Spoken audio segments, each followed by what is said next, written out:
ರಾಜ್ಯದಲ್ಲಿ ದಿನನಿತ್ಯ ಬಳಕೆಯ ವಸ್ತುಗಳ ಬೆಲೆ ಏರಿಕೆಯಿಂದ ಜನರು ಸಂಕಷ್ಟ ಅನುಭವಿಸುತ್ತಿರುವ ನಡುವೆಯೇ ಇದೀಗ ಔಷಧಿಗಳ ದರವೂ ಏರಿಕೆಯಾಗಿದೆ.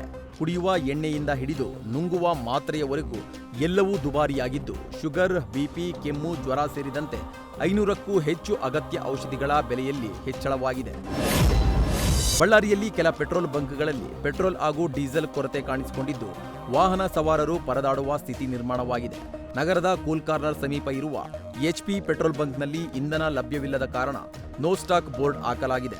ಪೆಟ್ರೋಲ್ ಹಾಕಿಸಿಕೊಳ್ಳಲು ಬಂದ ವಾಹನ ಸವಾರರು ವಾಪಸ್ ತೆರಳುತ್ತಿರುವ ದೃಶ್ಯಗಳು ಕಂಡುಬಂದಿದೆ.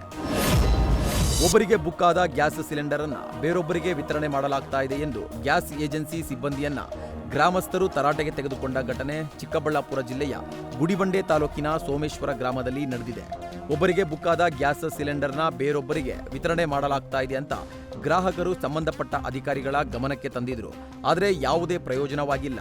ಹೀಗಾಗಿ ಗ್ರಾಮಸ್ಥರೇ ರಸ್ತೆಯಲ್ಲಿ ತೆರಳುತ್ತಾ ಇದ್ದ ಏಜೆನ್ಸಿ ವಾಹನವನ್ನ ತಡೆದು ಸಿಬ್ಬಂದಿಯನ್ನ ತರಾಟೆಗೆ ತೆಗೆದುಕೊಂಡಿದ್ದಾರೆ. ಹಲಸೂರು ಪೊಲೀಸ್ ಠಾಣೆಯಲ್ಲಿ ಕೃಪಾಲಾನಿ ವಿರುದ್ಧ ಮತ್ತೊಂದು FIR ದಾಖಲಾಗಿದ್ದು, ಕಸ್ಟಮ್ಸ್ ಅಧಿಕಾರಿ ಆಂಟೋನಿ ದೂರು ನೀಡಿದ್ದಾರೆ. ಸ್ಮಗ್ಲಿಂಗ್ ಪ್ರಕರಣದಲ್ಲಿ ಕಸ್ಟಮ್ಸ್ ಚಾರ್ಜ್ ತಪ್ಪಿಸಲು ಯತ್ನಿಸಿದ್ದ ಕೃಪಾಲಿನಿಗೆ ಈ ಹಿಂದೆ ಸುಮಾರು 8.50 ಲಕ್ಷ ರೂಪಾಯಿ ದಂಡ ವಿಧಿಸಲಾಗಿತ್ತು.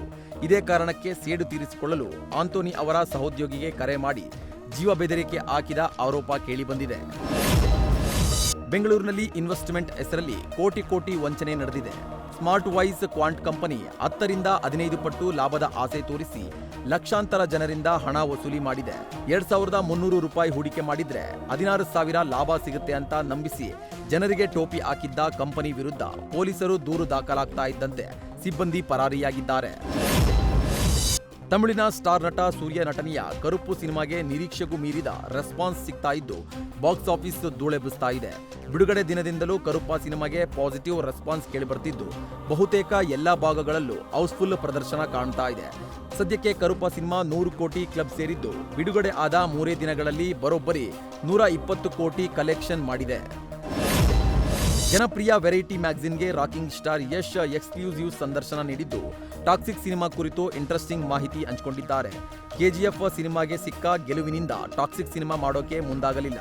ಬದಲಿಗೆ ನಿರೀಕ್ಷಿತ ಆಕ್ಷನ್ ಫಾರ್ಮುಲಾಗಳನ್ನ ಬ್ರೇಕ್ ಮಾಡುವಂತಹ ಆಕ್ಷನ್ ಸಿನಿಮಾ ಮಾಡೋ ಆಸೆ. ನಿರ್ದೇಶಕಿ ಗೀತು ಮೋಹನ್ ದಾಸ್ ಸಾಥ್ ತುಂಬಾ ದೊಡ್ಡದು. ಯಾವಾಗಲೂ ಪುರುಷರ ವ್ಯೂ ಪಾಯಿಂಟ್ನಲ್ಲಿ ಸಿನಿಮಾ ಮಾಡ್ತಿದ್ವಿ. ಟಾಕ್ಸಿಕ್ನಲ್ಲಿ ಮಹಿಳೆಯ ವ್ಯೂ ಪಾಯಿಂಟ್ನಲ್ಲಿ ಅದ್ಭುತವಾದ ಪ್ರಯೋಗ ಆಗಿದೆ ಅಂತ ತಿಳಿಸಿದ್ದಾರೆ. ಇಂದು ಮಧ್ಯಾಹ್ನ 3 ಗಂಟೆ ಸುಮಾರಿಗೆ ಪೆದ್ದಿ ಸಿನಿಮಾದ ಟ್ರೈಲರ್ ಬಿಡುಗಡೆ ಆಗ್ತಾ ಇದೆ. ಟ್ರೈಲರ್ ಬಿಡುಗಡೆಗೂ ಮುನ್ನವೇ ಮೆಗಾಸ್ಟಾರ್ ಚಿರಂಜೀವಿ ಟ್ರೈಲರ್ನ ರಿವ್ಯೂ ಮಾಡಿದ್ದಾರೆ.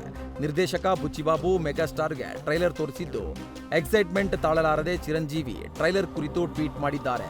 ಈ 3 ನಿಮಿಷಗಳ ಟ್ರೈಲರ್ನಲ್ಲಿ ಎಮೋಷನ್ಸ್, ಎಲಿವೇಷನ್ಸ್, ಮ್ಯಾಡ್ನೆಸ್ ಎಲ್ಲವೂ ಇದ್ದು, ಚರಣ್, ಬುಚ್ಚಿಬಾಬು, ರೆಹಮಾನ್ ತಮ್ಮ ಕೆಲಸಗಳಲ್ಲಿ ಬೆಸ್ಟ್ ಕೊಟ್ಟಿದ್ದಾರೆ ಅಂತ ಬರೆದುಕೊಂಡಿದ್ದಾರೆ.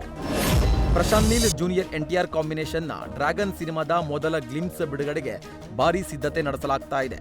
ಜೂನಿಯರ್ NTR ಬರ್ತ್ಡೇ ಹಿನ್ನೆಲೆಯಲ್ಲಿ ಮೇ 20ರಂದು ಟೈಟಲ್ ಗ್ಲಿಮ್ಸ್ ಬಿಡುಗಡೆ ಆಗಲಿದೆ. 4 ನಿಮಿಷ 35 ಸೆಕೆಂಡ್ಗಳ ಗ್ಲಿಮ್ಸ್ ಇದಾಗಿರಲಿದೆ. ಗ್ಲಿಮ್ಸ್ನ ಬಹುತೇಕ ಕೆಲಸ ಮುಗಿದಿದ್ದು, ರವಿ ಬಸ್ರೂರು ಗ್ಲಿಮ್ಸ್ನ ಬ್ಯಾಕ್ಗ್ರೌಂಡ್ ಸ್ಕೋರ್ ನೀಡ್ತಾ ಇರುವ ಫೋಟೋಗಳು ವೈರಲ್ ಆಗ್ತಿವೆ. ಬೆಂಗಳೂರಲ್ಲಿ ಅಬ್ಸ್ಟ್ರಕ್ಟಿವ್ ಸ್ಲೀಪ್ ಅಪ್ನಿಯಾ ಸಮಸ್ಯೆಯಿಂದ ಬಳಲುವವರ ಸಂಖ್ಯೆ ದಿನದಿಂದ ದಿನಕ್ಕೆ ಹೆಚ್ಚಳವಾಗ್ತಾ ಇದೆ. ಇದರಿಂದಾಗಿ ನಿದ್ರೆಯ ವೇಳೆ ಉಸಿರಾಟ ತಾತ್ಕಾಲಿಕವಾಗಿ ನಿಲ್ಲುವುದು, ಗಟ್ಟಿಯಾಗಿ ಕೊರಕೆ ಹಾಕುವುದು ಹಾಗೂ ದಿನಪೂರ್ತಿ ದೌರ್ಬಲ್ಯ ಅನುಭವಿಸುವಂತಹ ಸಮಸ್ಯೆಗಳು ಕಾಣಿಸಿಕೊಳ್ತಿವೆ. ಇತ್ತೀಚೆಗೆ ಈ ಕಾಯಿಲೆಗೆ ಶಸ್ತ್ರಚಿಕಿತ್ಸೆ ಮಾಡಿಸಿಕೊಳ್ಳುವವರ ಸಂಖ್ಯೆಯೂ ಏರಿಕೆಯಾಗಿರುವುದರಿಂದ ವೈದ್ಯರಲ್ಲಿ ಆತಂಕ ಮೂಡಿಸಿದೆ.